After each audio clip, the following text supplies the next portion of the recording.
感谢比君的现场报道，咱继续来看花莲地东真侪学校拢传出灾情，其中花莲女中因为综合大楼规栋的条仔拢变形，加在是无人受伤。行政长陈建仁早起嘛去到学校了解灾损的状况，现场上新的情形连续互台记者将议会做回来了解。 是主报目前记者所在位置，就是伫花莲女中。咱呢伫即摆一个大地震，其实花莲有真侪学校拢受损，其中花莲女中是损害上严重的。现场会当看到综合大楼是已经有留封锁线，会当看到学校10几个条仔的钢筋嘛拢已经有损害，连泰路嘛拢耷落落来。好加在即摆拢无学生受伤。来听看卖花莲女中的校长来说明目前学校受损的状况。老的所在哦，差不多。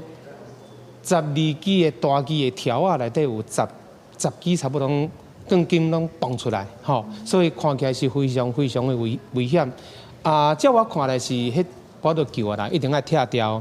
今仔早起，行政院长陈建仁嘛来到花莲女中看损害情形。目前花莲女中这栋大楼已经被判定是危楼，嘛已经搭红单来等待后续拆除的工程。行政院长表示讲，目前已经请教育部来评估花莲学校灾情的状况，中央嘛全力来配合。听看卖院长有啥物的指示？教育部长呢来去了解。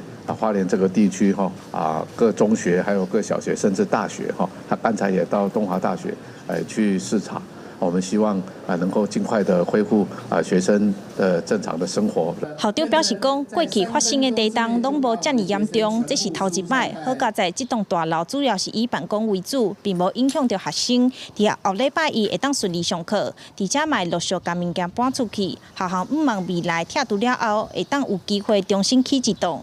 以上是记者伫花莲女中上新的状况，甲时间交予主报。